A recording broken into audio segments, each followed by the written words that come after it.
So, how's everybody feeling about the economy? Yeah, it's not looking too great. On this episode, that's what we're going to talk about. The economy. Now, don't laugh. Look, I told everybody on the first episode I ever did, I wasn't the smartest guy out there. This episode is a prime example on why I strive to have guests on the podcast that are way smarter than I am. I mean, look, if you were to ask me what was happening to the economy before I had this conversation, I would have given you a totally profound answer like, green up arrows are good and red down arrows are bad. Now, fortunately, my guest is way smarter than I am. I sit down and have a conversation with Kelsey Williams. Kelsey has worked in finance in one form or another for well over 40 years. He is the author of 2 books. The first one is Inflation, What It Is, What It Isn't, and Who's Responsible for It. And his second book is All Hail the Fed. He has also written countless articles both for his website and other publications. All these resources can be found in the show notes. Now, during our conversation, Kelsey breaks down exactly what is happening right now to the economy in a way that even a guy like me can understand. We talk about some possible scenarios over the next couple months, and we even touch on a few things that you can do to help weather the economic storm. That's next on this edition of the Mormon Renegade Podcast.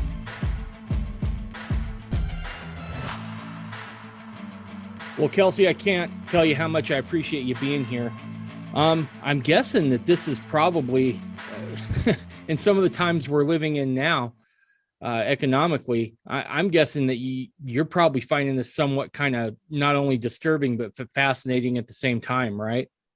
Well, it is. And I'm not necessarily surprised for it, but I continue to be surprised by certain things that happen, which points up how difficult it is to anticipate and predict regarding these things. Right. So how long have you been, because you've been a financial planner, correct? Right. And how long have you done that for? Well, I was a full service financial planner for 14 years when I retired in 2005. But with respect to finance, investments, and anything like any kind of financial services, my career is about 50 years old. I was involved in the gold and silver in the 70s. I did accounting for 5 years before that in the early 70s, 70 to 75. Big high ticket limited partnerships in the 80s, and worked in a bank, and actually worked with one of the wire houses for a while, and then eventually the financial planning. So I figure when I look back and counted it all up, yeah, about 50 years. Holy cow. So what drew you to the field, right? I mean, was it just the numbers side of it, the math? I mean, what was it that really drew you to it? I was interested in it from the time I was in college. I could see that there was potential, I thought, and it was a subject that captivated me. I wasn't interested in going out and being an accountant, although I did that for about 5 years. I was more interested in the gold and silver and the economy because I was reading those books back in the early 70s. And a lot of people won't recognize the name, but some will. And Harry Brown, who was one of the first people to talk about the economy for this generation and for my generation. And I read his books, and I got started on things. I was, involved buying bags of silver coins and, doing that, and investments in gold and silver, and then got into it professionally as well, and did that until about 1980. Wow. Holy cow. So let me ask you this, because it sounds like you were around for the Carter administration, correct? Yes. How does what we're going through now, how does it feel in comparison to what you remember during Carter's administration with stagflation and those sorts of things? I've done a little bit of research on this. I think overall Yeah, there are some similarities, but I have a tendency to look at it by looking at the broad picture. It's one of the things you talk about, can't see the forest for the trees, that some people are focusing on right now. But when I put right now in the perspective of looking back at that period of time, there are things that are similar, but there are things that are different. And I don't think we can infer that just because we see certain things happening today, that it's the same thing that was going on, because the effects of inflation, which we're going to talk about, are unpredictable. And so, the effects of inflation, certainly that's there, but there's more volatility because inflation, which is created by the Federal Reserve, is cumulative and ongoing. It doesn't stop. And that creates an element of volatility as well as the unpredictability. Okay. So I think you brought up inflation. So we're seeing this inflation. I mean, I hear about it every time my poor wife goes to the grocery store, right? She comes back and she looks at me and she's like, you might want to think about the gym more and eating less, just because the prices continue to go up and up and up. Is food really where most people will see inflation, or are we seeing it in other sectors?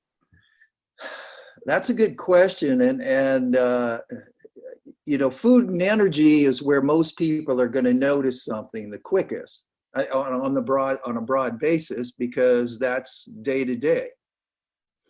But a lot of what we're seeing in terms of food and energy prices has nothing to do with inflation. And that is confusing people. And I don't think that confusion is unintentional. And again, that gets into other spin-offs and stories about inflation and how it happens, but which I know we're going to get to. But the biggest portion of gas prices, for example, that we're seeing today is not due to inflation. It's due to the fact that Russia isn't being allowed to ship its oil out and sell it because of, the boycotts and things. And part of what we're seeing with respect to food and energy too is supply chain issues. Supply chain issues have nothing to do with inflation. Those are economic issues, and they're the result of the forced shutdown of the economy a couple of years ago. And, I like to use the analogy, you shut the water off to your house. You don't turn it on for a while and then you turn it on. You don't just suddenly have the same smooth flow coming out of the taps. It takes a while for that to happen. Plus, sometimes there are kinks in lines and leaks and other things that happen. But what happened is when we start, we shut everything down, and then you one day say, okay, go back to work and do this. Well, that's great, but it doesn't just happen because somebody said you can do that. And that's caused a big problem, plus independent decisions by laborers, workers, who say, hey, look, I kind of like getting my checks and not having to do anything. And you can't control that. See, those are in it. Right or wrong, people are making those kinds of decisions. Well, you throw all that in the hopper. That has nothing to do with inflation. So those are economic issues. Gotcha. So we could see kind of a compounding of right, because there is a portion of the higher prices overall that's a result of inflation, but that's been ongoing. And then it was amplified with what happened in reaction to the shutdown, and not the spending per se, but the money that was created to facilitate that spending. And then you see the effects of that inflation added to all of the supply chain issues. So if you take the inflation out of it completely, say the inflation effects are not a factor, and you take that percentage out, we'd still be paying $4 a gallon or more for gasoline just because of the supply chain issues. I got you. So real quick, let's do this. Let's start at a very rudimentary level, because honestly, that's where I need to start. How would you define inflation? What is inflation? All right, I'm going to give you the short answer first, and then I'll expand on that a little bit because there's some a flow to it that is important in understanding it. The simple, straight answer is that inflation is the debasement of money by government. Now, most people will hear that and it's like, well, okay, but what does that mean? You know, the debasement of money by government also means central banks. Okay. As far as I'm concerned. So, you know, we could say that the debasement of money by governments of central banks. Government debases the money by expanding the supply of money and credit. They do it intentionally and they do it continually. So that's what inflation is. And I think when we talked the other night, I gave you my example. If we wanted to really understand the difference between that and what everybody calls inflation, just think about pumping up a basketball or blowing up a balloon. You inflate the object to a point where then the integrity of the skin or the balloon is compromised and you have a problem.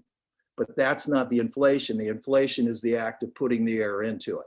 So the inflation is the debasement of the money. That's what inflation is. And the responsible party is the central bank, the Federal Reserve. Okay, so real quick, I want to go over this here. So just to make sure I've got my mind wrapped around this. So inflation would be a symptom, so to speak, of the debasement of the currency, correct? It's actually an intentional action. The reason governments and central banks inflate the currency, and all governments do it, is because it's profitable for them.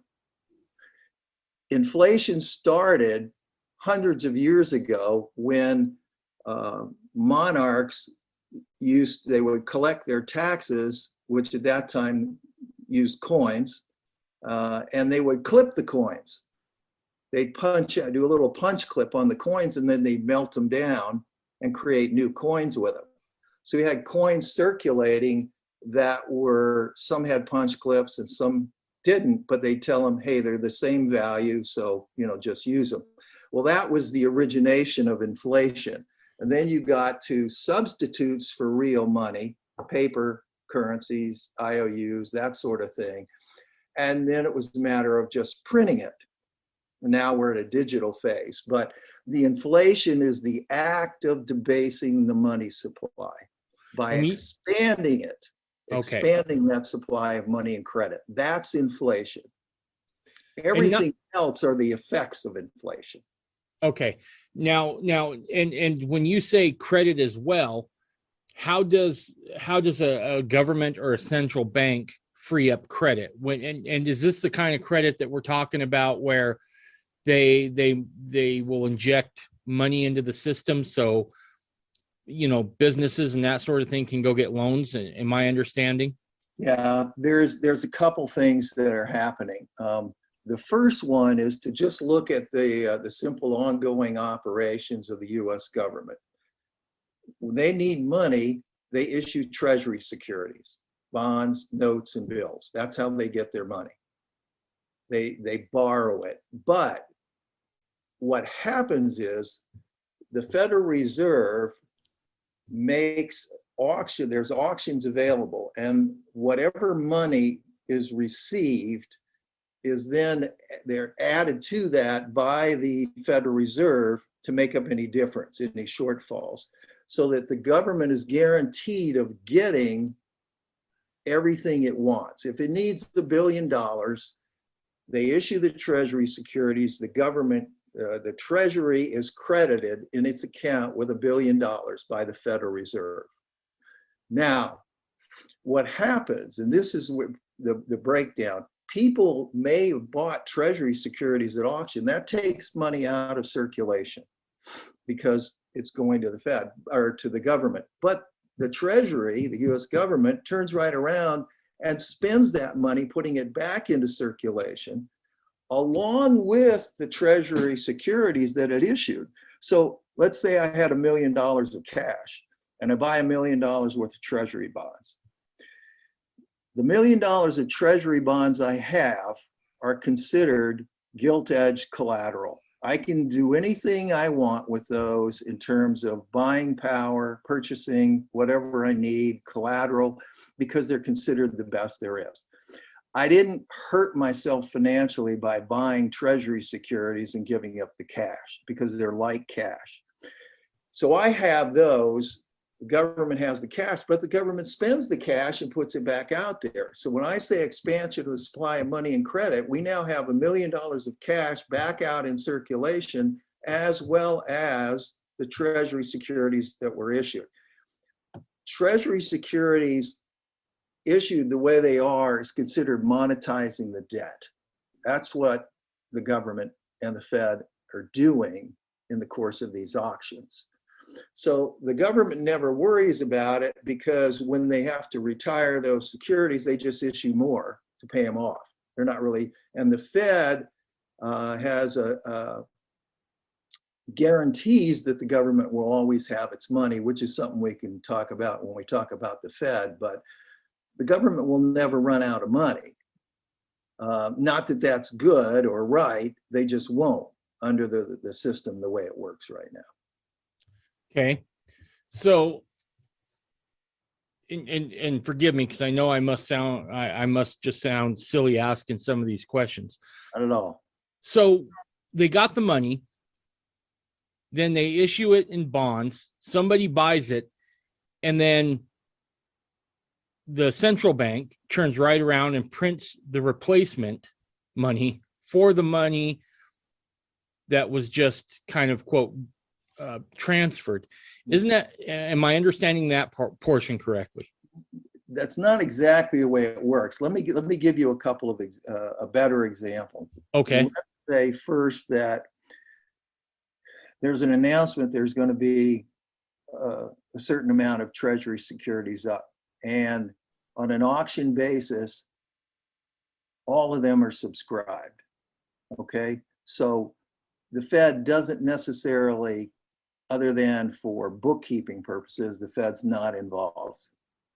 But the government's going to get that money. That takes that money out of circulation. So it's a reduction in the money supply if you look at the cash that went to the Treasury.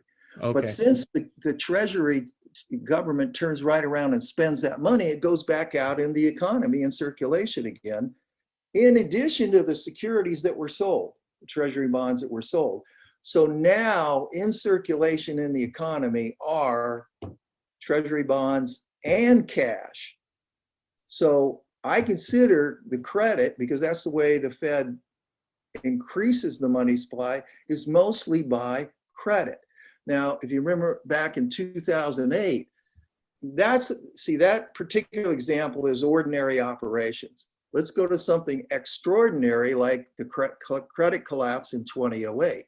What the Fed did there is two things.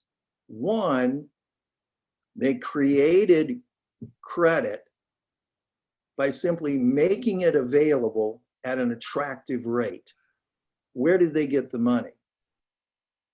They just simply said, it's here, all right? Here's the money, you can borrow it, and this is the rate. And they made it attractive for member banks to borrow that way. There were others that were given the opportunities, and they had to fund the government spending. See, the government, Congress authorized, over $1 trillion of immediate help at that time, as far as what was going on. Well, where does that come from? The Fed bought a lot of that and also purchased on the open market, which they're always doing, in order to support bond prices. The Federal Reserve and its primary dealers were involved in purchasing bonds. What that did is keep the bond market from collapsing, as well as keep interest rates down. Where did they get the money? Well, they have the authority to create money. The Fed is licensed to create money. See, we say, well, where did they get it? Well, that's how money happens. It doesn't just come into existence unless you're using real money that's accepted, like gold and silver have been historically. Otherwise, the Fed is simply making offsetting debit and credit entries in digital format, and that's creating the money and credit. So it's expanding it.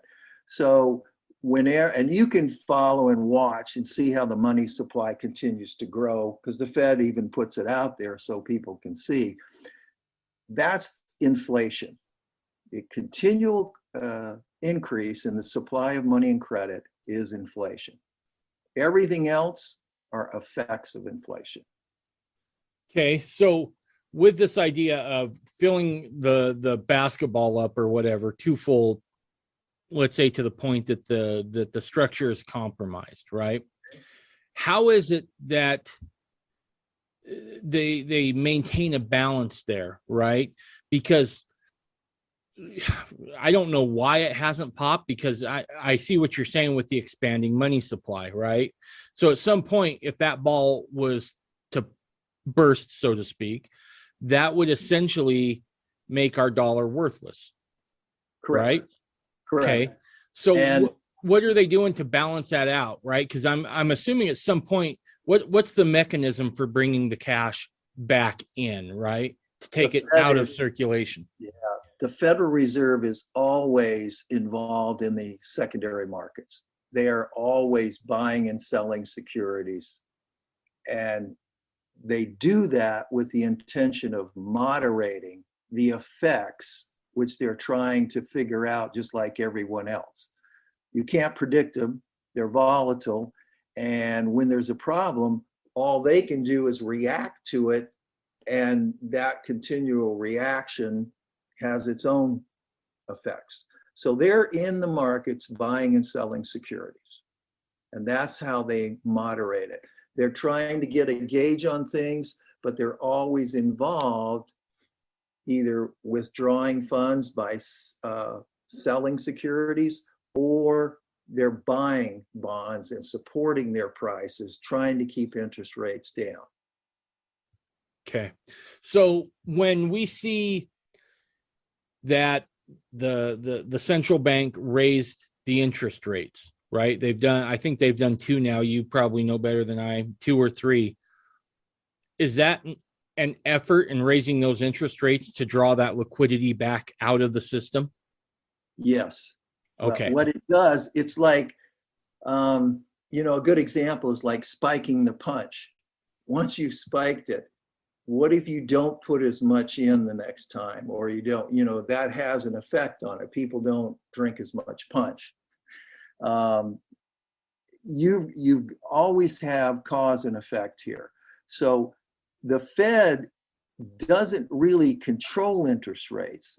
They try to force interest rates to a certain direction, and they do have control over the discount rate and the Fed funds rate. The discount rate is the rate that is charged to member banks to borrow overnight from each other. Okay. Now, if it's okay, I'd like to stop there for just a second, because I read something, gosh, I want to say a couple months ago, about the discount window, just that thing where banks would basically go in, take out a loan, and just meet their expenditures overnight. Right. I'd heard that discount window, the withdrawals at that discount window had grown exponentially. Is that true? It may have. I don't track it all continuously, but I'll tell you where we will see that clearly. What you're talking about is, you remember a couple of years ago, all the questions and concerns about repos and overnight agreements and the money market. There was a lot of concern there. Fed funds and discount rate are, banks have the ability to lend money based on what's been deposited in their bank. And every night they have to balance that. They have to be within a certain ratio. In order to do that, they borrow from each other. That's actually the Fed funds rate. And I think I may have reversed that when I said it, but that's the Fed funds rate. And the discount rate is what it costs member banks to borrow directly from the Fed. That's the extent of interest rate control by the Fed. Other interest rates are set in the marketplace by people buying and selling bonds, government bonds, treasury securities, corporate bonds, whatever. And also, as those interest rates change according to people's desire to hold certain bonds, or not enough interest, I'll wait, whatever, then interest rates themselves rise or fall depending on that. When the 2008 happened, it was a collapse in the credit markets. And that's when the Fed stepped in and started buying securities to hold on their books, which was an experiment because they had never done it to the degree they did. And they went well beyond the treasury market, and they also bought corporates and junk bonds. So, and that's what supported the market.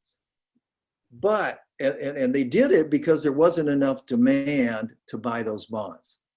It was a wholesale dumping of bonds. And that, of course, drove interest rates up dramatically until the Fed stepped in and started buying more. Doesn't sound like it was a good idea necessarily.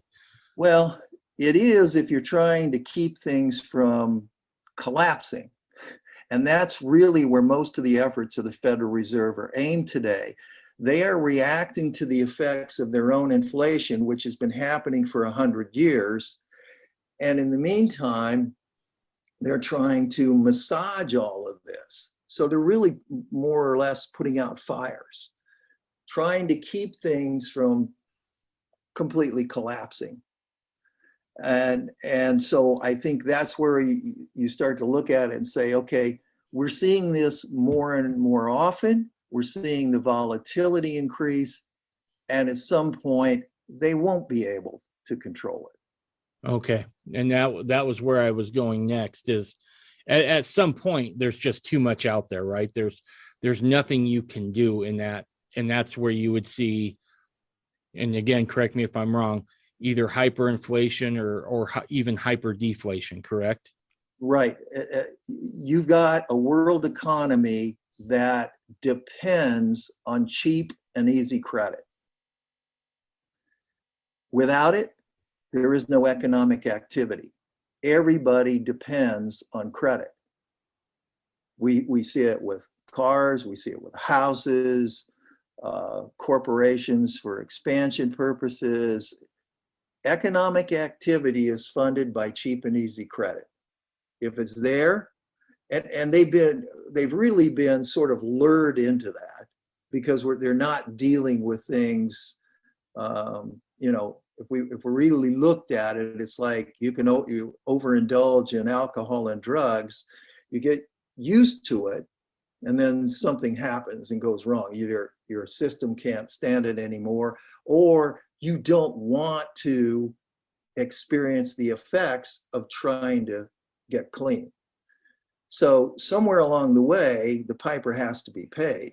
And can they keep it going long enough to kick the can down the road a little further, which they've been doing most of this century. So is America the only country that has done this, or are there other Western nations or other nations, period, that have done the same thing we have? No, we're in an era called modern central banking. So other nations, they're all doing pretty much the same thing. What makes the US the focal point is that the US dollar is the world's reserve currency. So there's a status, and there's more dollars out there than anything else. So it's more critical. And everybody sort of feeds off the dollar. That's how people make decisions. They don't look at their own currency. How did that currency fare against the dollar? How is the dollar faring against other currencies? What's going on? And so as long as that's the case, then everybody's going to look at the dollar for their clues and indicators. Now this may be too silly of a question, but at some point, this is all based on this idea that everyone agrees that the dollar is worth something, right? In that case, that in that scenario you just explained, is that the rest of the world is basically just saying, yeah, I'm sure America's good for it, right? So have we seen any sort of activity in which another country has called into question is the dollar really worth the dollar, so to speak? There's no question people have called that particular point up many times recently over the past couple of decades and before. But what are you going to replace the dollar with? I mean, when people talk about it and say, okay, let's agree the dollar is worth 1 penny compared to $1 100 years ago in purchasing power. So the Federal Reserve has caused a loss of 99% of the dollar's value. Now we can say, all right, that's fine. The problem is that nothing else out there has the status and ability to be a substitute for the dollar. And until there's something that could do that, or that people are willing to accept on a worldwide basis, we're just probably going to continue with a dollar that continues to deteriorate as long as other countries. I think there's less reason to trust currencies like the Chinese yuan, which is talked about, the Russian ruble, those, and other countries, as much as they may have any degree of justification for criticizing the dollar, their own currencies don't come close to being a potential substitute. So is there ever a possibility of pegging back to a commodity like oil or something like that? There's always a possibility. The problem is, and I would say, you can peg it to oil, but oil is a commodity. It can't really be used as money, because who's going to be able to do something with a barrel of oil? That's one of the reasons oil is not really money. And pegging something to anything at all, whether it's gold or money, saying it's backed by these things isn't the issue. The issue is convertibility. So I can tell you that, okay, we have so many dollars in circulation, and this is what happened when the dollar was fixed to gold at a certain rate.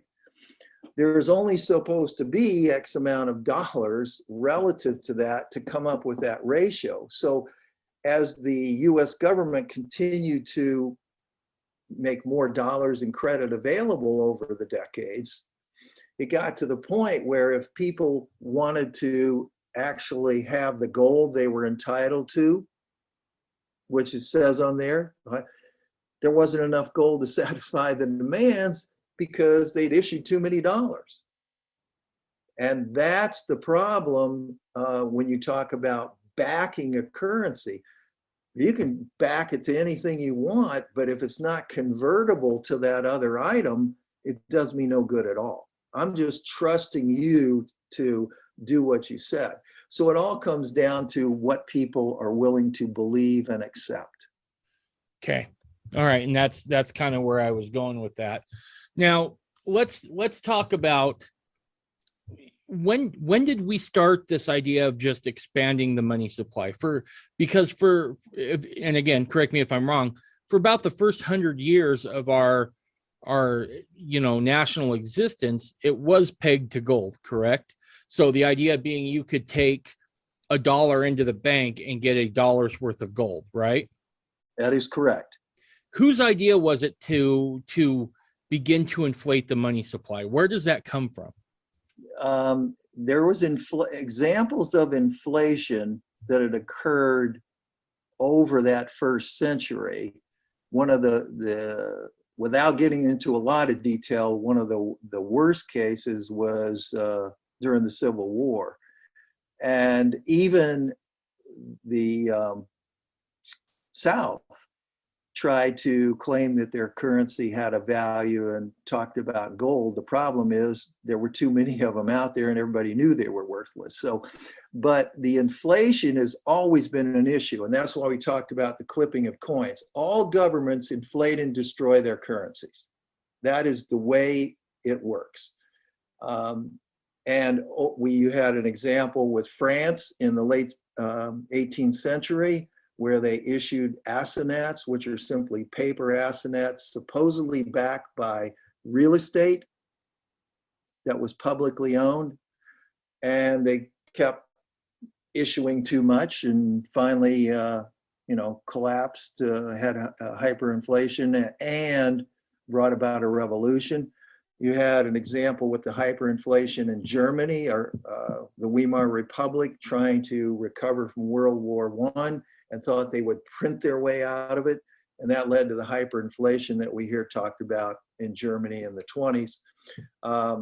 So inflation's been with us all along. As far as the US is concerned, I would say the concentrated effort to include inflation as policy happened with the origin of the Federal Reserve in 1913.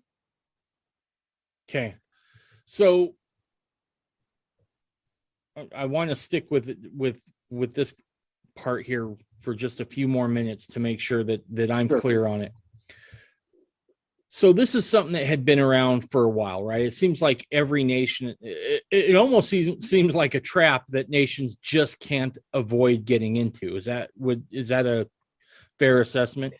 It's true. I mean, think of your own individual situation and say to yourself, man, if I could just print some money or come up with something somewhere that people would take.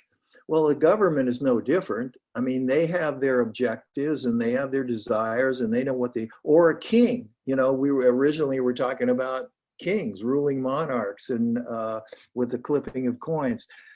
So whatever the form of government is, they have their intentions, their desires, their motivations, and their spending, and they have to fund that.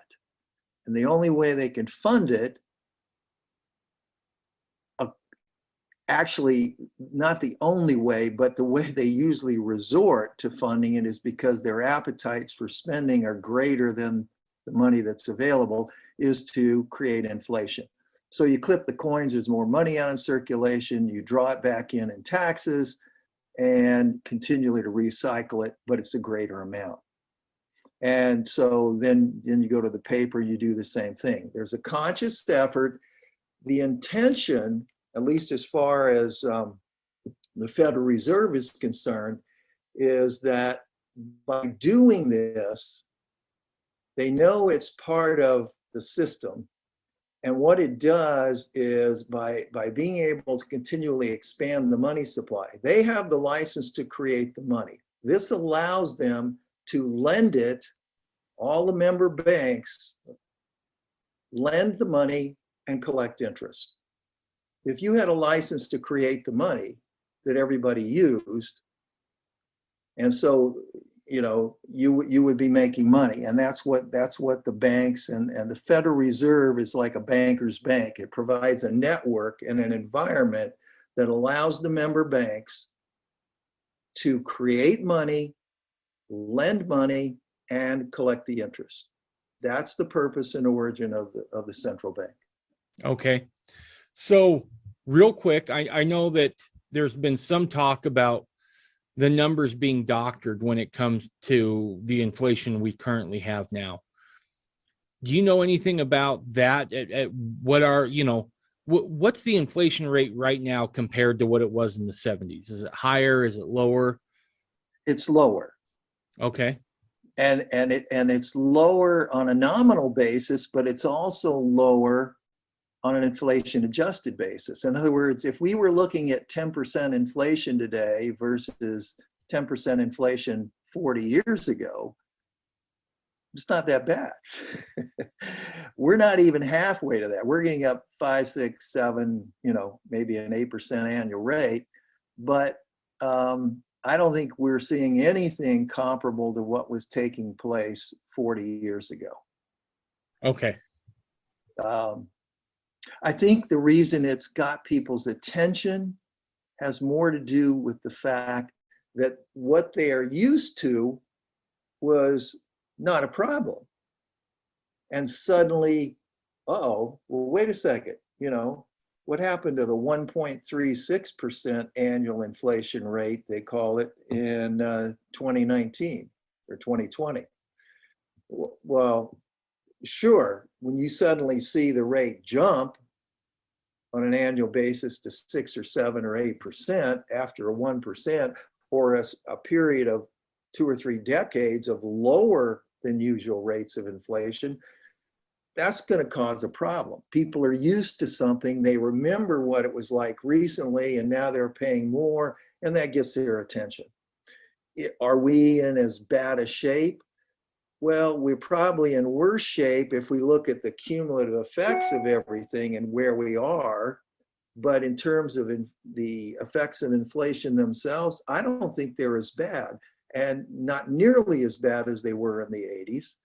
And they're also more an indication, another indicator that things are slowing down, because economic activity, I wrote an article about this a year or two ago.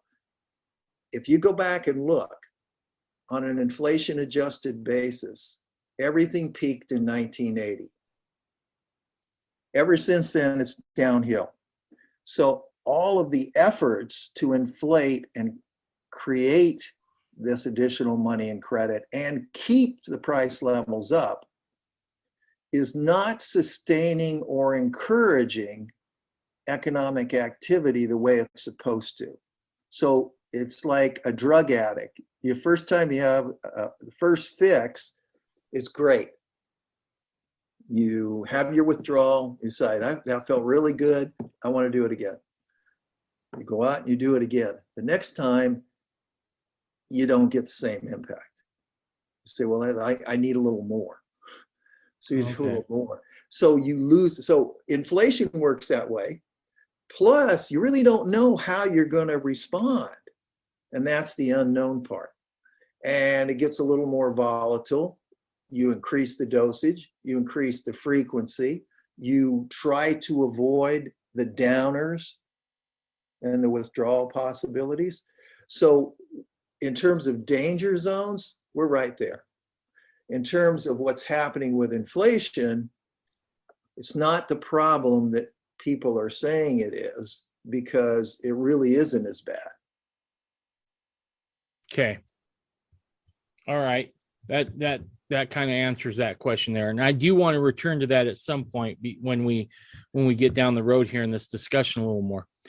But let's talk about the Fed for a second. When was the Fed created? I think you said 1913? 1913.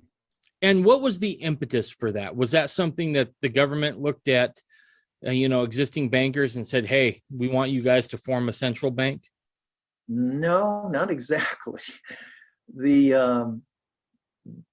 The Federal Reserve, a central bank, is actually another name for a national bank. And the United States had experimented with national banks before, and most people were convinced they didn't want one. So, and you had a period of time after Andrew Jackson up until the Federal Reserve where there was no national bank. Now, this is where it gets a little sticky, because some people don't want to believe it. Some people do believe it. Some would say, well, it's probably some credibility to the theory, and there is some historical evidence. On the other hand, doesn't make any difference, and that involves conspiracy. There is no, I don't think there's any question that there were a group of very secretive a group of individuals who kept some meetings very secret, and that there were concerted efforts to bring about the Federal Reserve, and it was called the Federal Reserve in order to avoid the idea that it was a national bank. And also, it wasn't referred to as a Federal Reserve Bank, it was referred to as the Federal Reserve because people didn't want to hear bank on the end of it. So you had a population who was concerned about it, but you also had legislators, congressmen, who said, we don't want a national bank. So those who wanted this were private individuals, although some of them were politicians who had affiliations with bankers and others. And it's this group of individuals who put this program together. But they had to convince the general public that it was in their best interest, and they also had to convince Congress to authorize it. So they had a two-pronged approach. As far as the public, they enlisted the best efforts of high-profile businessmen and others, and they told the public that it was good for them because the Federal Reserve would focus on managing the stages of the economic cycle and avoiding as much as possible depressions, panics and crashes, and also hopefully extend the prosperity cycle to avoid those problems. So it got people to think that, okay, this is in our best interest, this will work, all right? Because we would like to have a smoother effect here than what was going on. They also had to convince Congress. And the way they did that is they needed to have some reason that somebody at some level of government could use their influence to convince those who would vote against this to vote for it. So the Federal Reserve, the people behind the Federal Reserve who wanted this thing to happen, made a promise that if the Federal Reserve were approved and authorized their existence, that they would guarantee that the US government would never run out of money, that they would make sure that the money was there for the Treasury to operate. That's how they got, and then that element of government convinced the senators they needed to make the vote. And those are the two things that had to be overcome for the authorization of the Federal Reserve. It sounds kind of shady, Kelsey. I'm not going to lie. As you explain the whole thing there, I'm like, yeah, that sounds kind of shady, right? And then, as you were saying, its whole purpose was to prevent really big highs and really big crashes, which so far they haven't been able. I don't know. Have they been able to do that? Did we see more crashes before the Fed versus after? I mean, when I wrote about this, and you and I have both read the book, The Creature from Jekyll Island, which is about the origin of the Federal Reserve.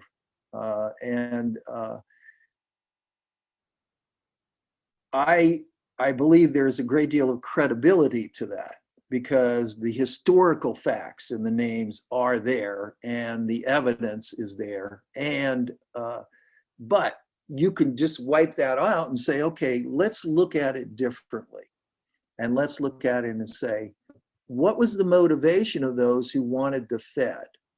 If it wasn't conspiracy, what did they want? Why was it important to have another national bank or something close to that? Why did these gentlemen in particular feel like this is important? Because they were all identified with the bankers, international bankers. And I said, okay, that's the conspiracy side of it. Okay, let's put that aside for a minute. And so what's another reason that it shouldn't be there? Well, one is constitutionality. right. And the best, I think the most outspoken and clearest in his call for the Fed to be abolished is former Congressman Rand. Mm-hmm. Okay, now, and he's very clear about it, and I think there's merit to that. And you could say the same thing about the income tax, but nevertheless, they were both approved. The income tax was approved, and they were accepted. Whether they're constitutional or not, they're there. So, and it's interesting, but the federal income tax originated in 1913, same year as the central bank. Right. Anyway, so you can say, all right, so you have constitutionality, you have the conspiracy possibilities. What if we set both of those aside and just said, for the time being, well, let's just look at it a different way. Does the Fed have a responsibility to the American citizens? Are they answerable to Congress or the US government? Well, they're sort of a quasi-federal agency in a certain sense, and they do make an appearance before Congress on a regular basis, and they answer questions, but I'm not sure how answerable they are, because I did some research on this, and I just discovered this recently, that the Fed has been chartered in perpetuity. In other words, the charter for the Federal Reserve doesn't run out at some point. With other national banks, there was always a renewal call for. In this case, it was about, I think, 9 or 10 years later, in the early 20s, maybe 1922, that a bill authorized the Fed charter without an end or limit. So I don't know where we'd get to the point of, that's why I think most of the things fall off the way. They can't really, nobody knows how to do it. How do we get rid of them? But the final thing here to consider when we're looking at it is, like you asked, have they done any good? Have they accomplished what they said they were going to do in terms of managing the economic cycle, the stages, smoothing things out? Absolutely not. The Federal Reserve caused the Great Depression. The Federal Reserve caused the credit collapse in 2008. All of the effects that we're seeing in terms of volatility and threats to the financial system and our economy are effects of inflation that was created by the Fed from the beginning, from its origin. So no, they certainly aren't justified. And yet we keep looking to the Fed to solve our problems.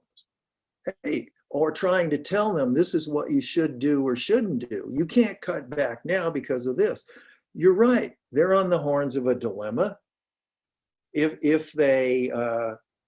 you keep spiking the punch bowl, sooner or later, you're still going to have bad effects. And if you take away the spike, it's going to cause an immediate collapse because everybody is used to it and they depend on it. So the Fed really doesn't have much choice other than to maneuver back and forth. And when things get bad enough, they'll react, but they usually tend to overreact. Right. It's kind of like being in a car that's out of control, and every once in a while you're going too fast, so you slam on the brakes. Then you go really slow, and suddenly you realize you're not getting anywhere, so you speed up again. And as you speed up, you see a wall right ahead, and then you have to slam on the brakes. And this is the way the Fed operates, because they're in the dark just as much. They knew when they started out that at some point it was going to be out of control. They just hoped they could continue to massage it. And I think we're, probably past the point. At some point, something will happen big enough and we'll just have to accept it. And the Fed will too. But they'll pull out all their guns at that time. They'll do everything they can because they're not working in our behalf. They want to save their system. Right. They have the license to print money lend it and collect interest. The banks do. So they don't want to lose that. So let me rephrase some things this way. If America is the addict, cheap money is the heroin, then our dealer is the Fed. Is that a fair assessment? Yeah, I would say so. Okay. A supplier for sure. Okay. So they've been doing this for a while now, right? Where they've been lending the United States money, and let's call it what it is, right? They're lending the taxpayers money, right? And then we're expected to pay back that interest. So they've been lending us money. Who is their boss? Is there somebody in the federal government? Is it Janet Yellen? Who is it that the Fed answers to? Is there anybody they answer to? This is where it can get a little dicey. Government is all areas of importance in government. We probably have people that are affiliated and part of bankers and organizations that have motivation that's far beyond anything we would assume or understand. It's not one person or group necessarily. It might be several groups. There might be an individual who has a connection with 2 or 3 different groups. And then you have individuals who you wonder, maybe they probably aren't, but they lean towards the political philosophy that would allow that implementation to happen at some point. It revolves around power and control and money, those 3 things. But I think we can rule out the money specifically, but not the power and control. The money has to be there, but that's not the goal. And those who have that influence are probably at a point where, what am I going to do with all this money? Right. Now I say that, but I'm not a fatalist here. I don't, and this is hard for people, but again, do some research, because the evidence is there. This stuff's been going on for quite some time, and it's not just here in the US, it's in Europe.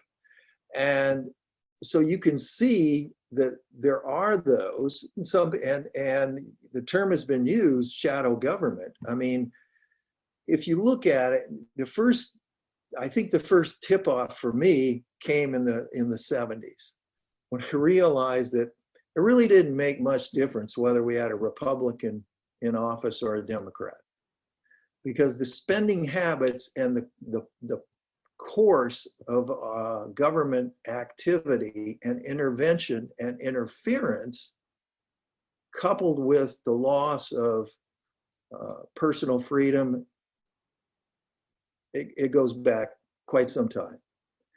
And so you see that, and you have to believe, it's like, wait a second, is this the same guy that was saying what he was saying when he was running for office? Or even if he sounds like he is anything being accomplished?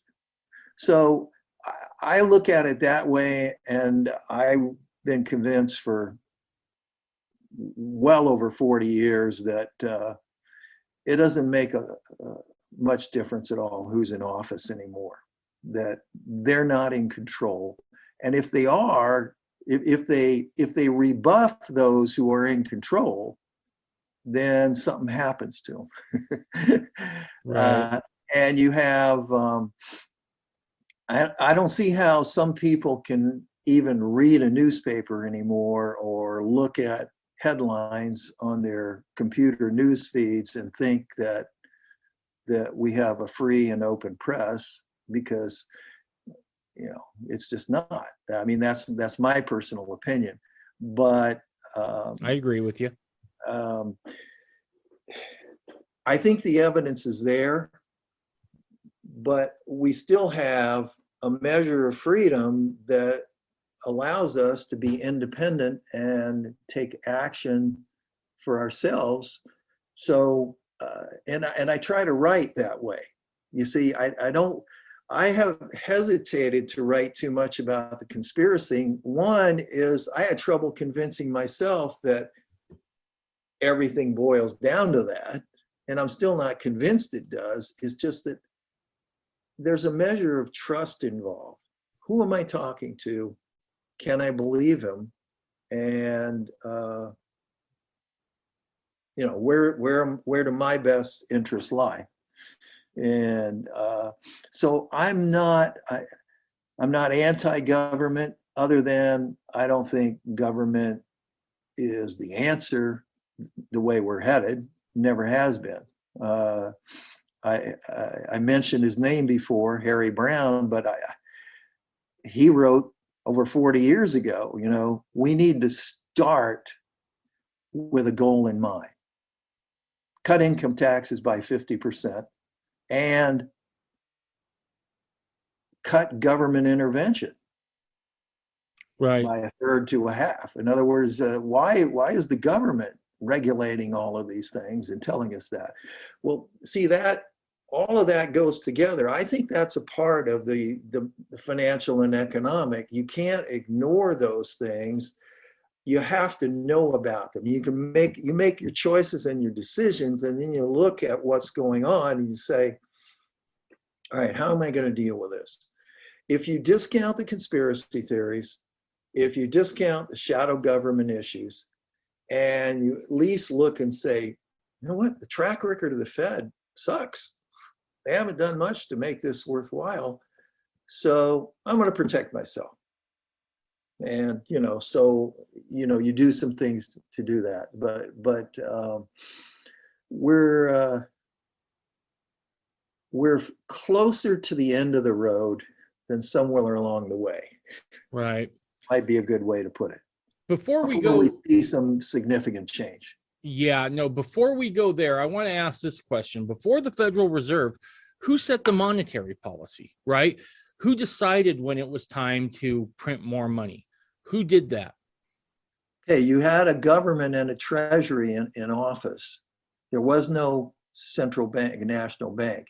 The experiences with the national banks were not there then. They would come and they would go. So the treasury was responsible, but there was a direct link to gold and silver. We had a bimetallic system. So you could see, gold was original money. That was Right. money before paper currencies. So in order, and this is the logic, is if a government wants people to accept its paper currency, then it's got to convince them it's in their best interest. And in order to overcome that obstacle, though, they've got to trust. And so in order to trust, they say, well, let's make the dollar, since we want to have it, what they call it is irrelevant. It's how does it function, And they said, we'll make the dollar convertible to X amount of gold or silver. And civilizations have done this, because people can say, okay, I know I have 5 pieces of silver here. I know I have a fraction ounce of gold. If I can take that paper dollar and turn it in and get exactly that back in exchange, I'm good to go. The problem is too many of those paper substitutes were issued such that the convertibility became questionable. So the convertibility being the issue, as long as people knew that a dollar in gold, a dollar was as good as gold, a paper dollar was a dollar in gold, and that was maintained, then it's not an issue, not a problem. Doesn't mean you're not going to have stages of the economic cycle, and it doesn't mean they're bad for the economy generally. You have to have a cleansing of some kind once in a while. And they don't all happen because of the system. They happen because of people and individuals and other activities. So that's what you had. You have people, what's money? What people will accept. The national bank changes everything, the central bank. Now everything's funneled through the Fed. Okay. That makes sense. I want to make one thing clear though. Okay. And I was thinking about this earlier, and I think it's important. Government spending does not create inflation. There's been a lot of talk about Biden's irresponsible spending plans, his administration, and what happened in response to the forced shutdown and COVID and all this stuff. But the Federal Reserve creates the money.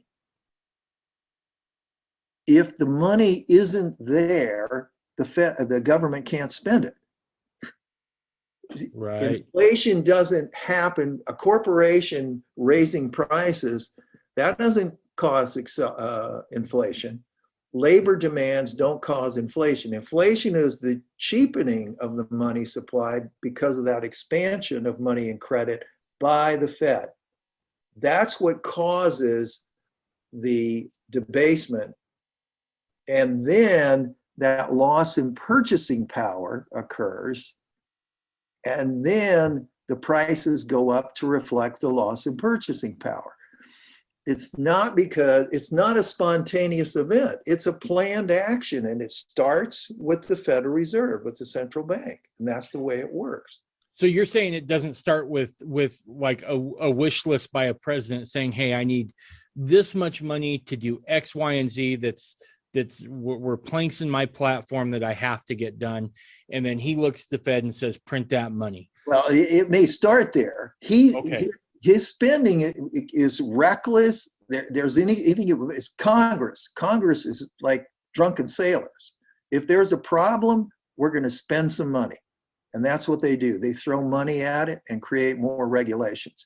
But they can't spend money that they don't have unless it's made available. So the only way it's going to be made available is if they create treasury securities and they're loaned, borrow the money or get it from the Fed, whatever combination can get it. They're guaranteed to have it, and they will. They're not going to run out. They just continue to print more treasuries to redeem everything. So if they're unable to do that, it doesn't matter how much they want to spend. Individuals can go out and say, hey, I want to spend things. I can be reckless. I spent my kid's college fund. I did all these other things. That's not going to create inflation. It's going to create a depression because I did all this, unless I have a source for the money. Okay. But that confusion about inflation is also partly purposeful. It takes the focus off of the guilty party.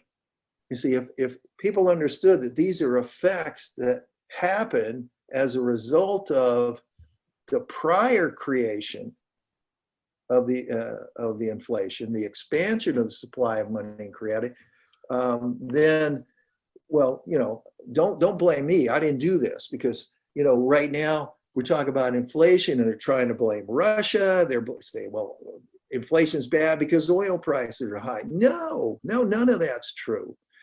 But that muddies the waters. I got you. And then people are more pliable and more accepting of more regulation and intervention in order to stop what they see have been told is inflation. He just raised his price. You can't do that. And then we start coming in with all of the government edicts to control inflation. But the Fed's still printing money. Right. And the government's still spending whatever they can get their hands on. So again, it's not the spending habits. It's not individual greed or anything else. The inflation exists because the Fed created the money and continues to create it. I think you answered a question I always had, which was, why didn't the founders put in the Constitution a provision that said, hey, you can never spend more money than what you bring in. And I think it was because perhaps they didn't ever foresee a central bank. Is that a fair assessment? Probably not. As much as I've read in history, that's one area that I have to go back and research some things again. Okay. But here's what I would say, and I think it's reasonable. Their intention was that gold and silver was money. Okay. Okay. And that's why when we talk about constitutionality, and it isn't so much whether there's a central bank or a national bank, it has to do with that issue. If there were a time when there was more than one national bank or one in existence at the same time, or there was a national bank and a couple other regional banks or whatever, it still comes down to the money and the confidence and credibility there. As long as I know that I have a certain value here that's stated and that I can convert it and actually get what I believe and expect, then those aren't issues. The issues come into play when somebody tells me this is worth X and it isn't. And when I go to use it, I find out, you mean you can't give me an ounce of gold? I can't have $5 in gold for this $5 bill or the 20. And I used to watch these things in the 60s and I'd say, hey, this says pay to the bearer on demand. And another one says, pay to the bearer on demand, $5 in gold or whatever. And then the next time it was pay to the bearer on demand, $5. I can turn in my $5 and get $5 back, but doesn't mean anything. It's still a piece of paper. Right. So the issue is, what's the basis of the money supply? The system itself, the reason that the central banks exist, again, is because they can create money. And they create the money for the purpose of lending it and collecting interest. Again, that's where you start to eventually erode the confidence, because because you still had a fixed ratio of gold and silver to the dollar until the mid-30s, when people started saying, I don't trust the government or the money or whatever. So the government says, wait a second, if people start doing gold, that's going to kill us. How are we going to navigate this depression? And then the silver, history of price supports, price depression. I mean, for several hundred years, the manipulation was there, and finally reached a point where the government simply said, because of the amount of inflation and the cheapening of the existing dollars over time, it's like, we can't maintain this. And then you had all the foreign governments in the early 70s who wanted to turn their dollars back for the gold that they were told they could have at $20 an ounce, then $35 an ounce, then 42. And they just kept getting haircuts throughout that first half century. Well, sooner or later you say, I don't trust you and I don't believe you. So, they have managed us, rather than manage the stage of the cycle, they have managed us to a point where the dollar is now worth 1 penny compared to $1 a century ago. That's a crazy stat. I have another question. So the Fed lends money to the government and then they charge interest on it. Right. And then we continue to borrow money without really ever paying it back in full. If I was to use that same scenario in my household budget, at some point, the interest payments are going to be larger. Just the interest payments, if I'm thinking about this correctly, will be larger than what I actually produce. True or false? We are already at a point where the ratio of debt to productivity is greater than 100%. The total debt is over 100%. It means, in very simple terms, that it takes 103,000 or 100 and some silly fractional amount over 100 to pay for $100,000 worth of productivity. Oh. You know, see, we're already functioning that way. We're already functioning. We are not. It makes sense that if I can borrow money at 8%, okay, and I can earn 15 or 20, okay, I'll do that. You know, I mean, there's risk involved and everything else. Or that my total debt doesn't exceed productivity. Well, that's where we are. We've gotten to the point now where everything's funded by credit. And this is the dependency. If you take away the credit, the economy collapses. But the other choice is that you don't take it away, and we either have hyperinflation or a credit collapse anyway, because it always ends in depression. Whether we have hyperinflation or deflation, we will still end up with another depression. And it'll be a lot worse than the last one. So I can't remember who I heard it from, but it was an economist who said, I should have looked this up before we got on here, but it said, the laws of economy are a lot like the laws of physics. You can figure out a way through propulsion to stave those off for a little while, but at some point the laws of physics are going to be obeyed. The laws of economy are the same way. And that kind of sounds what you were saying. At some point there's going to be a reckoning that happens, so to speak. Correct? Correct. I believe that very much. So let me ask you this. What would be the catalyst to that reckoning, right? What kind of world events or whatever would be the trigger to start that? What kind of events? Is that a fair question? It's a fair question. The thing is, anything, almost anything could be the trigger or the catalyst to set that in motion. And here's why. When we talked about the inflation that's created by the Fed and the banks, there's another larger, that's where all the attention goes. But the bigger risk is the fact that the cheap credit is what allows Wall Street to continue to produce product inventory of dubious quality.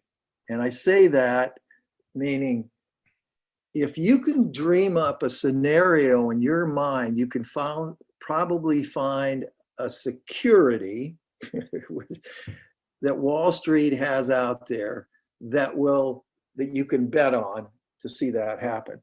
Meaning, and it doesn't matter whether we're talking about interest rates up for the US dollar and down for the Japanese yen, or whether we're talking about federal agency rates versus others. You know, there's spreads, there's options, there's future options on futures. There are so many esoteric investments out there that are based on credit. And you take one basic product like a bond. Do you remember, what we used to call zero coupons, and they're still out there. They would strip the interest, and this is just sounds like, how do you do that? But they did, and they would say, here's a treasury bond. For the next 30 years, it's going to pay 8% interest, or whatever the rate was, 4%. You say, all right, I don't need the income, so I'm going to buy that treasury bond at a discount, and then I'll have a capital increase over time, and it'll mature gradually to the point. So I might buy that at a a significantly reduced rate, and I just won't collect the income. Then they sell the interest income to somebody else. But the problem is people are, the products, a lot of the products are based on things that fluctuate, volatile, or very volatile, based on changes in interest rates. And they do this because they're looking for ways to generate income, because the traditional ways won't work anymore because the interest rates are too low. So they've got to be able to attract it.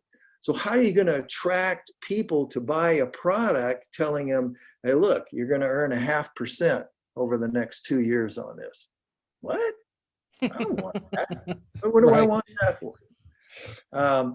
So you have this entire level of activity, we'll call it investment activity, that nobody sees anything on, understands, can explain. Even the people that market these, they don't understand them. They have somebody put this together. How they get it approved, I don't know.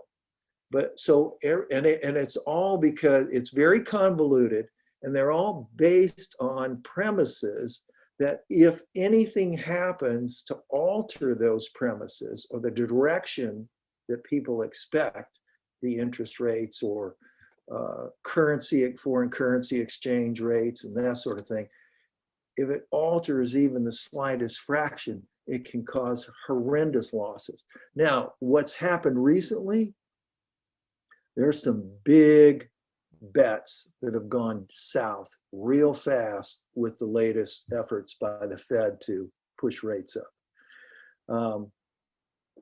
So it's like a razor thin edge that's keeping, you tilt it just a little bit this way, those kind of things can trigger. And somebody says, hey, a big investor who bet big and suddenly finds he's a couple $2 billion in the hole. And now how do I do that? And maybe he's the manager of a hedge fund, maybe he's a big shareholder. And so, I mean, the implications go on and on, but that's not the half of it. And we haven't even gotten into this, and I don't know whether we can tonight, because it's something that gets, it's very detailed. But I'm game if you are. You have all the time you want. Our country operates on what is called, our banking system operates on what is called fractional reserve basis. You take 100,000 that you just got, and you go to your bank and you put it in. Now, I mentioned earlier, and this is what happens, every bank at the end of each day has to make sure that their accounts, in terms of money they've loaned out, assets and liabilities, come into a certain balance.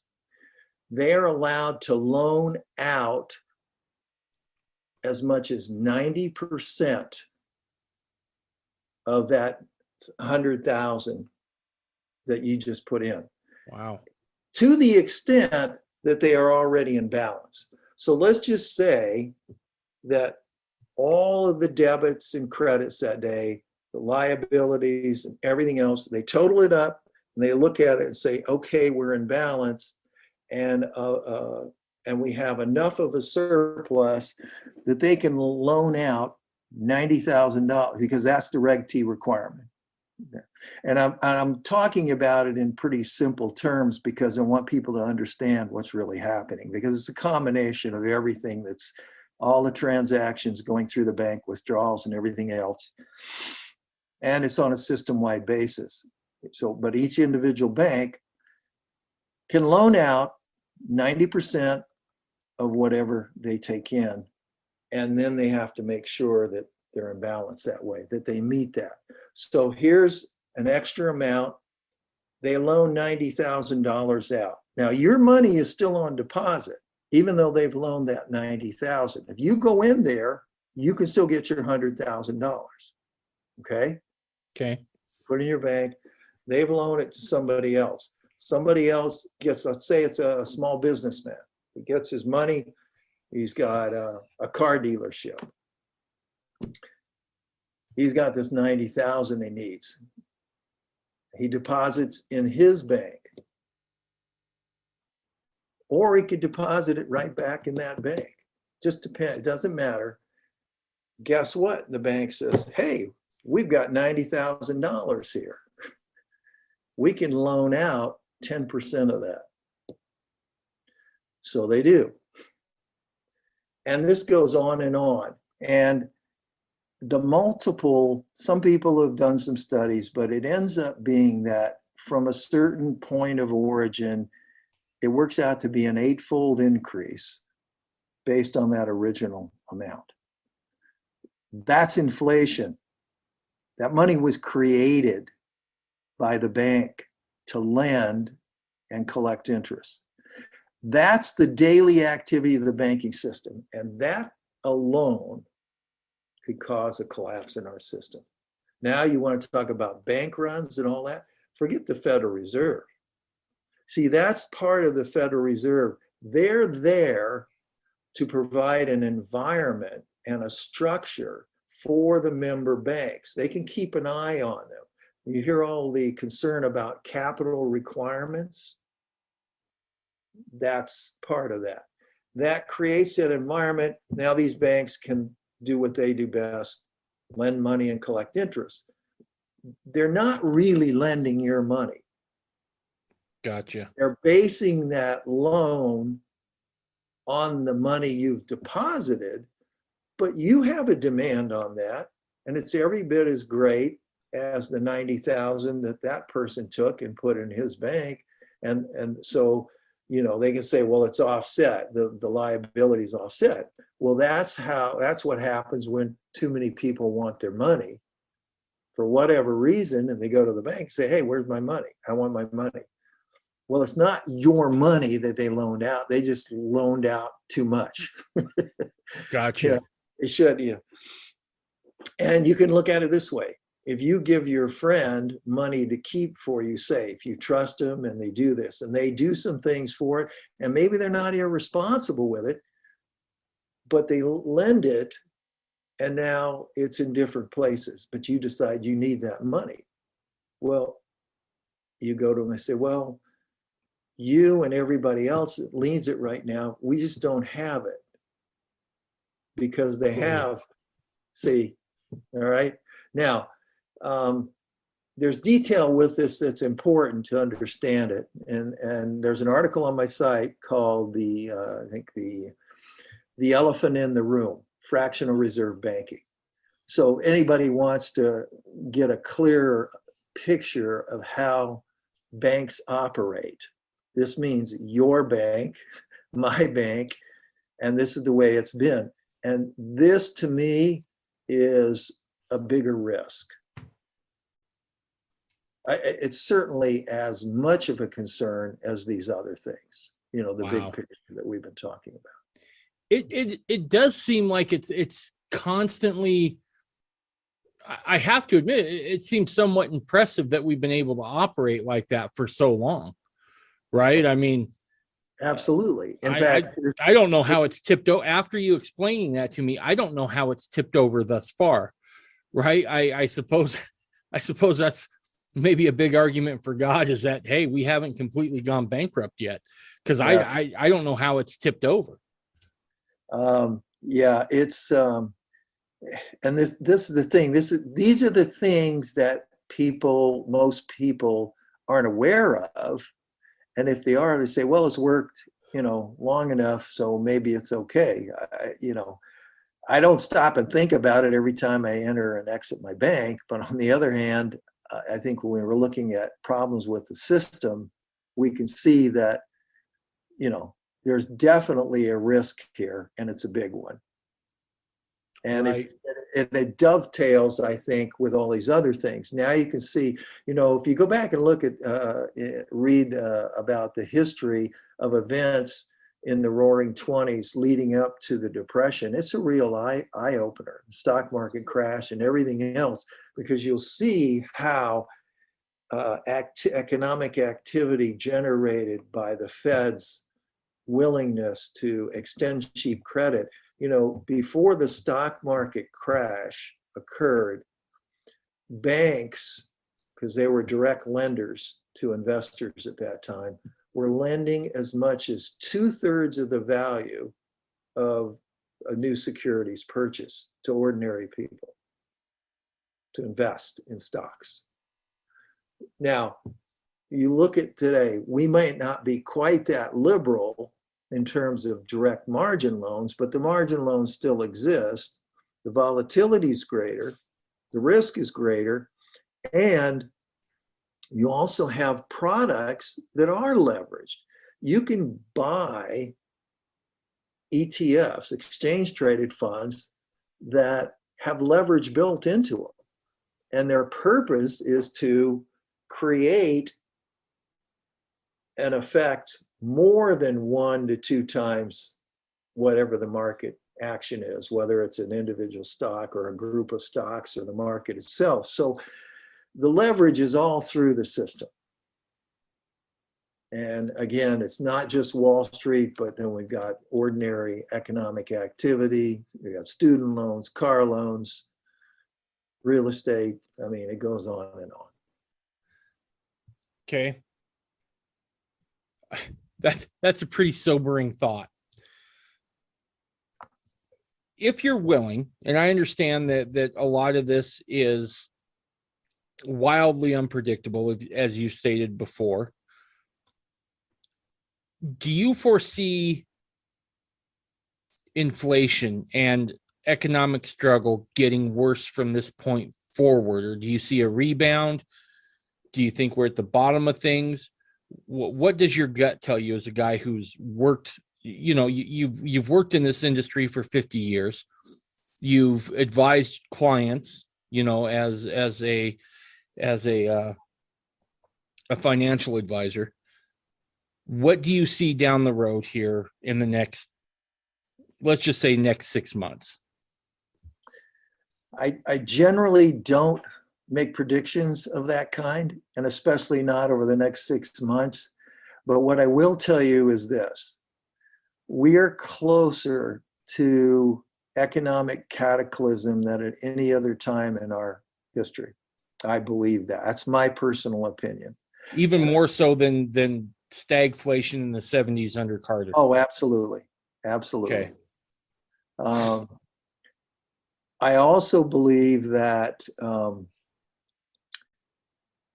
that the possibility is such that we could see things happen overnight anytime, or it might take a few more years. And the only reason I say that is because there have been times in the past where I can't figure out how they were able to pull a rabbit out of the hat every single time.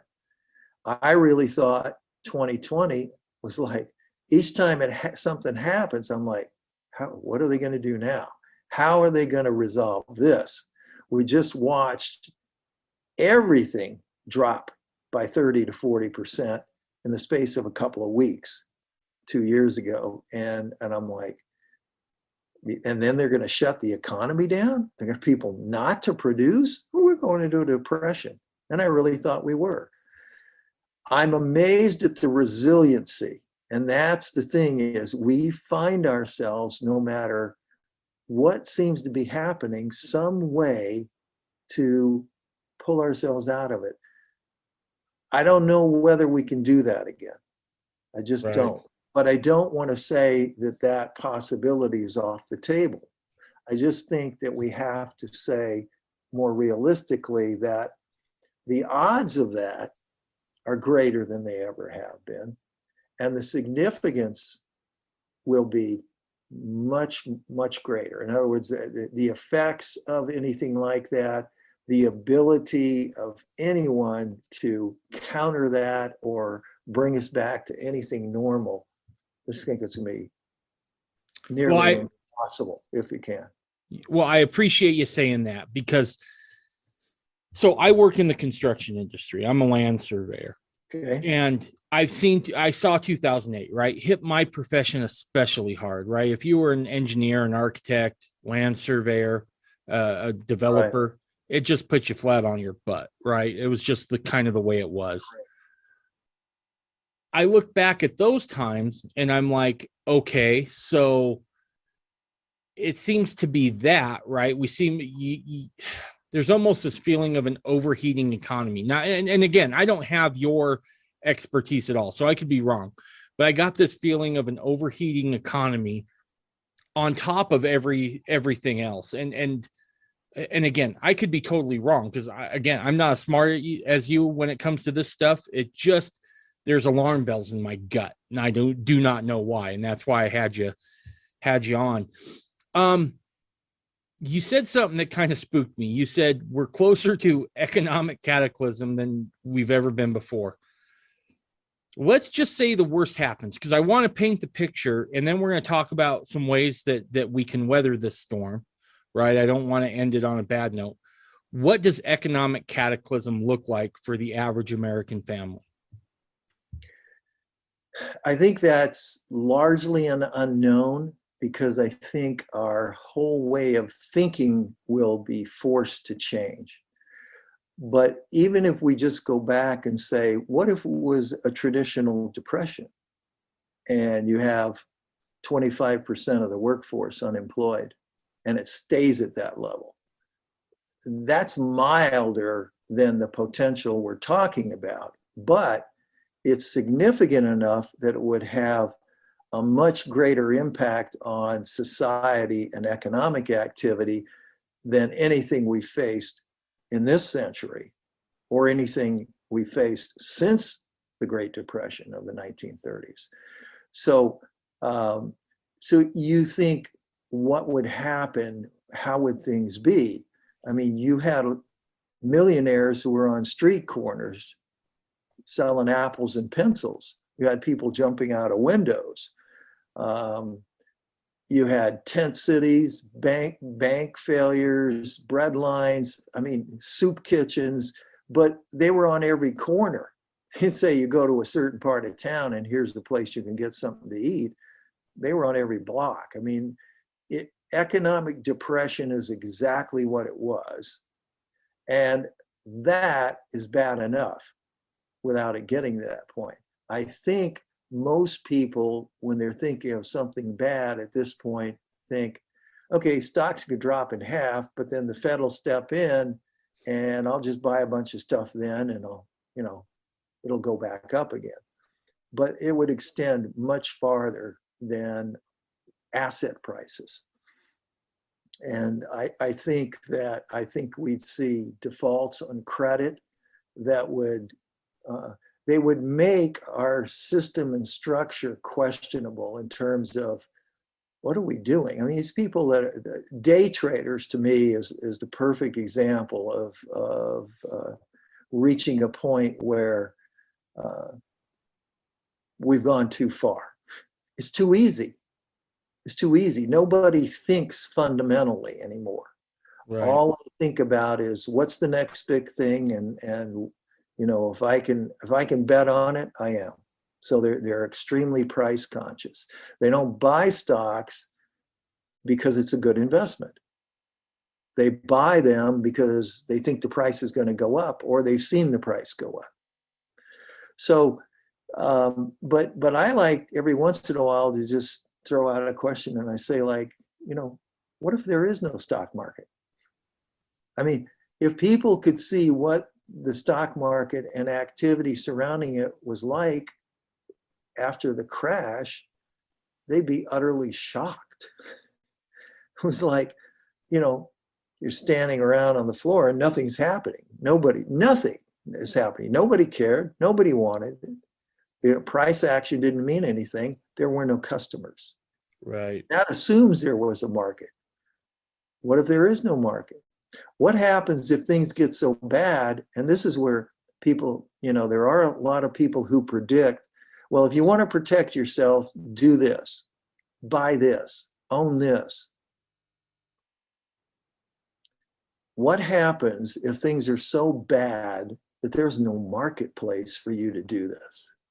How do you sell something that's important when nobody has any money to buy it?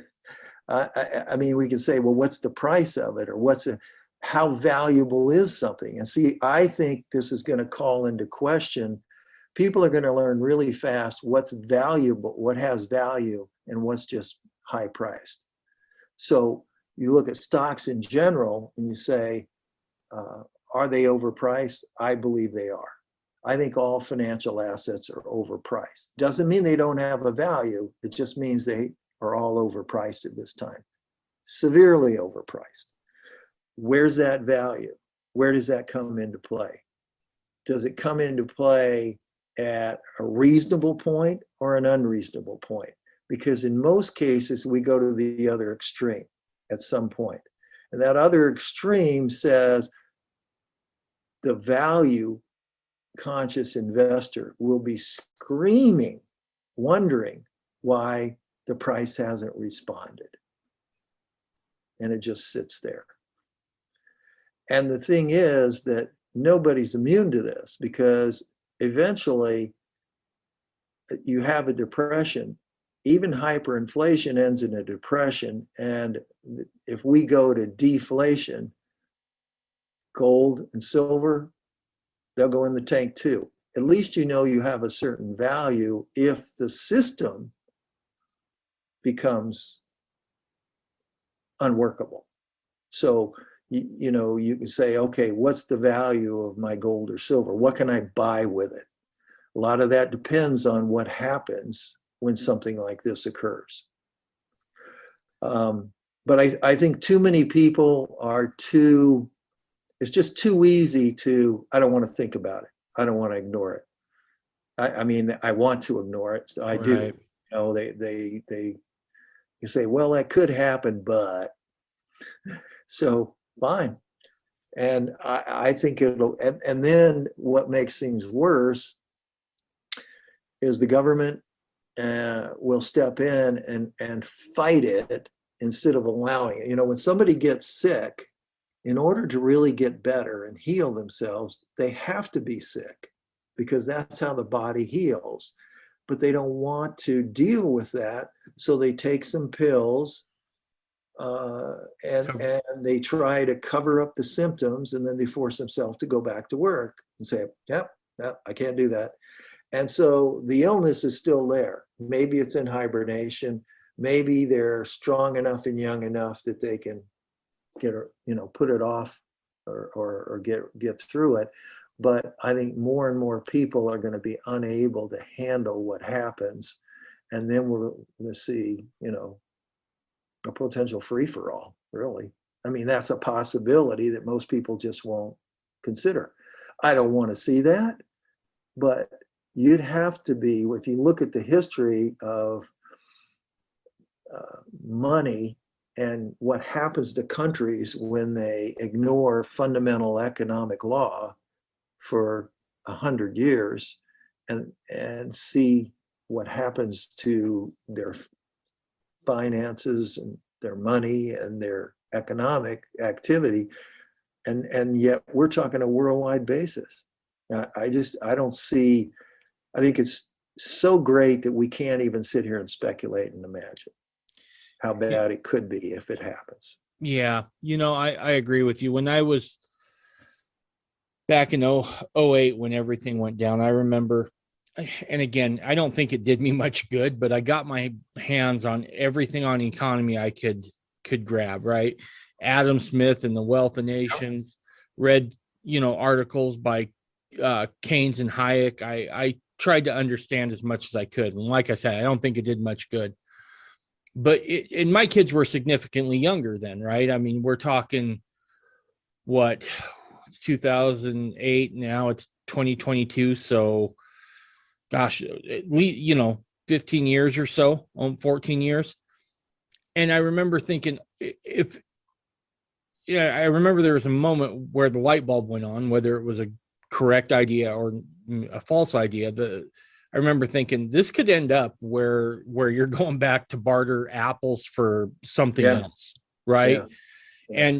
And even gold and silver, at least for a little while, wouldn't necessarily have any value because it wouldn't have immediate use, if that makes any sense. Sure. And so to me, that's kind of what it always looked like, but I could be all wrong. So don't take my word for that at all. No, I don't think anybody really knows. I think we have to look at history for some clues and recognize that um, the potential for something significant is there. And the other thing is that we've had a system in place where there's always an attempt to suppress or manipulate the natural consequences because nobody wants to go through them. So we even have a population who absolutely, if they were faced with it, would rather have the government intervene to do what they think will help solve or modify a problem because they don't want to deal with it. And it doesn't matter. I'm not saying all people in general are responsible for this, because I don't feel that way. It's just that we're all going to feel it. And there's not much of a way to get around that. You know, it's like, be aware. Being psychologically prepared might be as important as what we think we can do financially. Right. No, I agree with you wholeheartedly. I remember, you know, again, because it's the only thing I really have reference to, right? I mean, I was born in 77. I was under my parents' roof through most of the 90s. I guess halfway through the 90s. The only reference I have is '08. But I remember in '08, all of a sudden I had to get real honest with myself, because I could no longer define who I was based simply on what I did for a living, right? And I think we all do that. I think it's all it's very natural to do that. But I remember I had to take a step back and go, so who am I? Am I a surveyor, or am I my wife's husband? Am I my kids' father? And I think you actually hit on a really good point there. That psychological aspect, I think, is going to be as important, maybe even more so, if things do go south in a bad way. Now, we've kind of talked about what that would look like potentially, right? My next question is, let's say I come to you. I have 2 kids, a wife, 2 kids at home, I should say, that are under the age of 16. I do want to be able to help out my adult kids. And I come to you and I say, Kelsey, I want to protect myself as much as I can to weather an economic storm coming, right? What would you recommend me to do? Part of this has to do with how strongly you believe or fear that particular event and its occurrence sooner rather than later. It's a combination of several things. Someone comes to me and says, look, I absolutely am convinced we're going to have a crash. It's going to be a crash we're not going to recover from. It's going to affect everything and everybody in a significant way. It's going to last a long time, and there's a lot of unknowns. And I just simply want to put all my efforts into protecting myself as well as possible against that scenario and event. Okay, then I would advise you a certain way. Okay, but to the extent you have family, and to the extent you recognize that the probability might not be 100% that it's going to happen in the next 10 or 20 years, or maybe your lifetime. And so we look at all of those, and then we say, okay, based on, and you've got young children and a responsibility there, is like, well, you got to look and say, is that realistic to plan that way, given where you are? I'm not saying it isn't. I'm just saying you've got to look at all that. So this is where the psychology enters in, and where the convictions of the person relative to what they're trying to accomplish and all that. Having said all that, and recognizing everybody's going to vary on how they do that, I'd probably still lean towards saying you can't bet the farm on one outcome. It's unrealistic. And I told people, most people don't make the mistake of betting on the wrong thing. They make the mistake of betting on something to the exclusion of other things. So no matter how strongly someone feels about that, I would be hard pressed to say, okay, well, let's put it all here and do this. Let's function that way. And so I think, generally speaking, I'd say what's real is given our environment, how can you accomplish some of that or most of it and still recognize your other responsibilities and the possibility that maybe it won't all just come down at once right away. So I would say, well, all right, and I would never have said this 20 or 25 years ago, but I would say, if you've got the assets and primarily the money, and you're comfortable with where you live, then pay off your mortgage and own your house outright. I would always tell people, carry as big a mortgage as possible, do something else with the money. That still might be reasonable depending on an individual situation and what they're trying to accomplish. But I would be thinking like, well, what am I going to do with it? Because you have to look at what you're going to do with it. And given the scenario we're talking about, where is value? Is there value in your house, or your home? Yeah, I'd say there's value. It provides you a place to stay. If you paid off the mortgage, you generate income. You don't have to make a mortgage payment, so you've generated income by paying off the mortgage. So I would consider that versus telling someone to maintain a mortgage, unless they were in a position where they said, no, I'm just going to get up my helicopter and I'm going to go to my retreat on my private island. So you don't need to do that. So, but if I'm looking at how I want to make sure that my money is in value, not just something that's high priced. So I'm going to get actual value out of my house, which says, here's a place I can put some money since I'm not sure what to do with it otherwise. So you've got that. I would pay off my car and my debts. Never would have told people that. Never.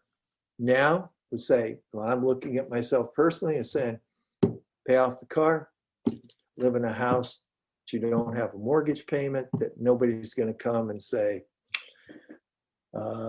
throwing you out, or I'm taking this house, or whatever. I don't want anything to get in the way there. So you want privacy and seclusion and confidence that this is your place. Pay it off, pay off the car. There's value to those things. I would want some cash reserves, just cash on hand somewhere that I can get my hands on it. I don't have to, I just need to know that there isn't somebody that's going to be in the way of that in terms of doing it.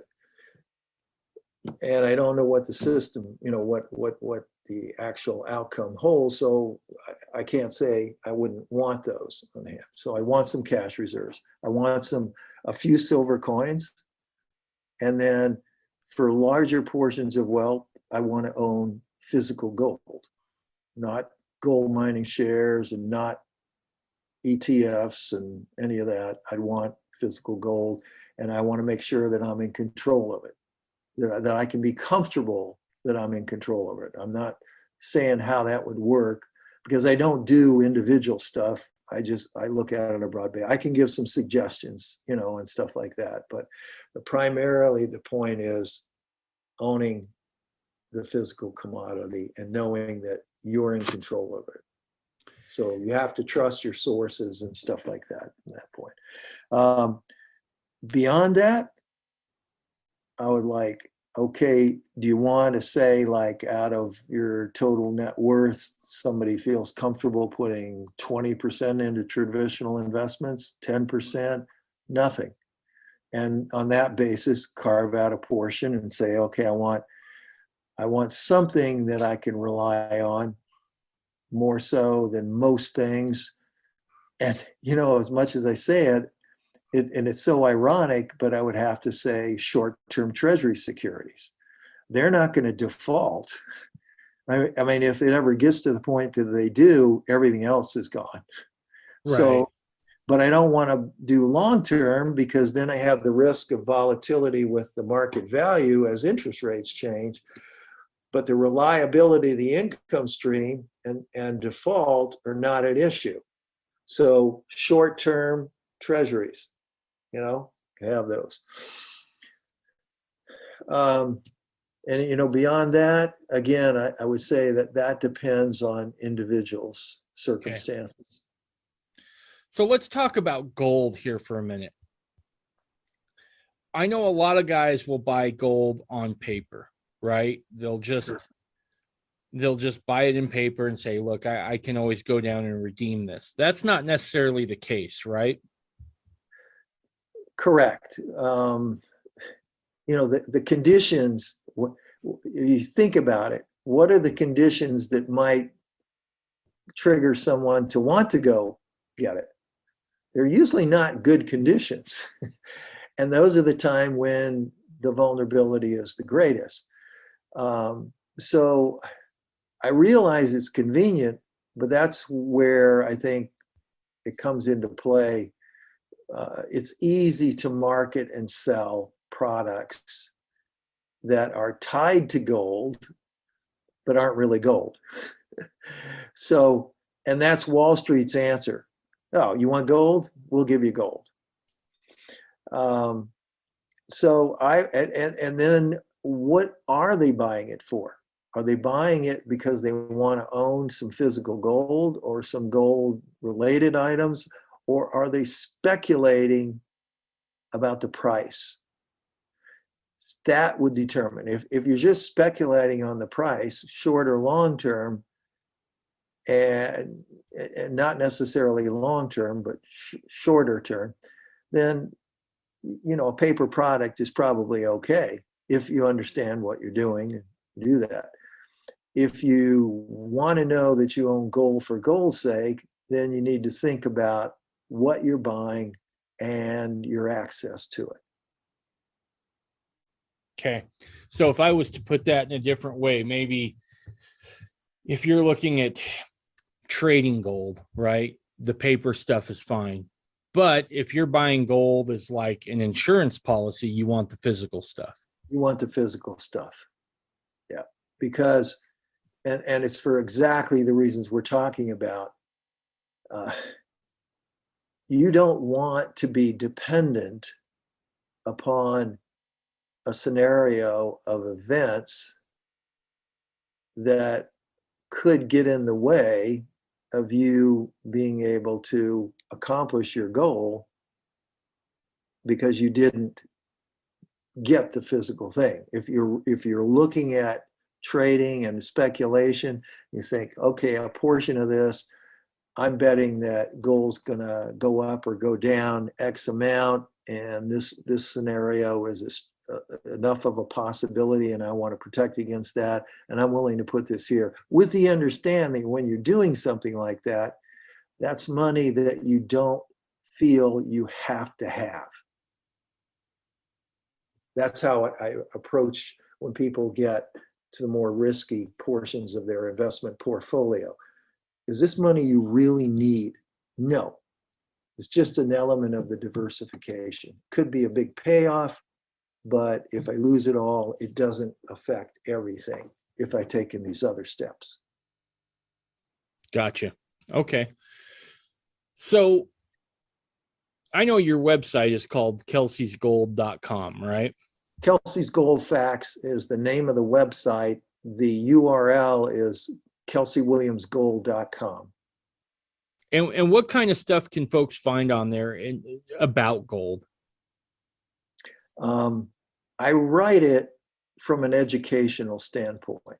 So when people go there, they can read something that's going to help explain an issue, and it's fundamentally based. I've included some technical things, but the technical is always to support or in corroboration with fundamental arguments. I'm not a trader or a speculator. I don't like to predict the price. I like people to understand why the price moves. And most people who are involved in the markets today, I don't think they have a clue. I do not think they really understand what is happening with gold, no matter how much people talk about the economy and inflation and all these other things. So I try to write so that they get a little bit better understanding of that. So when they do something, they're not going to be surprised and disappointed because their assumption was incorrect. Okay. So I write about gold. I've written about silver. I write about inflation, the Federal Reserve. I've written a couple articles on cryptocurrencies, a couple on real estate. I've written about interest rates, modern monetary theory. There's a search bar and it has categories and people can just go to it and you say, I want to read, what did you say about crypto? And they can click on that and read them. So that's there. There's probably, it's well over 200 articles on different subjects there. That's pretty prolific. And that's in addition to your book, Hail the Fed, right? Yeah, actually, All Hail the Fed. And then the other book, the first one I wrote, which is 3 months before that, was Inflation, What It Is, What It Isn't, and Who's Responsible for It. And both of them I did in 2018. And what I wrote at the time, the material, they're booklets. They're ebooks in paperback. They're not lengthy, but the material is from articles I had written up to that time. And then I went in, reworked it, get it in a book format and stuff. So I've got 4 years of articles since then. So there's quite a bit that I could write if I wanted to revise or do another book or something. But the basics are the same. They're right there. They explain a lot of the things we've talked about very clearly. That's awesome.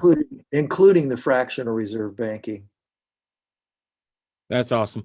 So I just want to say right now that as you and I talk, you invited me on to go look at your website, and I read through it. And the nice thing about it was that it was so easy to understand, right? And look, if I can understand it, anybody can understand it. So I'm like, this is the perfect site for a guy like me just trying to figure out what exactly is going on.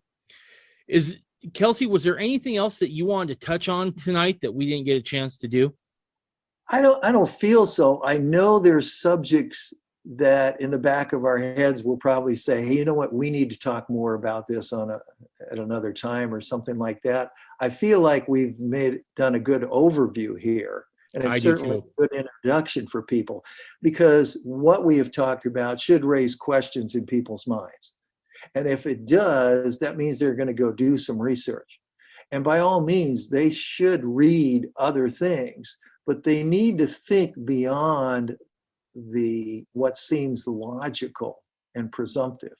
And that's where I try to bring out in the articles that I write, so that people are seeing a different picture, that it's not so easy to just assume that if this happens and the Fed does this and so, that we'll see such and such. I don't think you could say that, because the one thing we haven't talked about is we haven't really gotten into gold and how it reflects the effects of inflation and all that. And it takes a while. So, and that's something for the future, but that's the kind of stuff that's on the website. Perfect. Well, that brings me to another point. As we continue to go through this with the economy, would you be willing to come back on and have more of these conversations with me? Absolutely. I'd love to. Perfect. We'll stick around, and you and I will maybe look at setting something up for down the road a little ways. Glad to. All right. Appreciate being on here. Kelsey, you're the man. I appreciate it. Thanks. All right. Bye, everybody.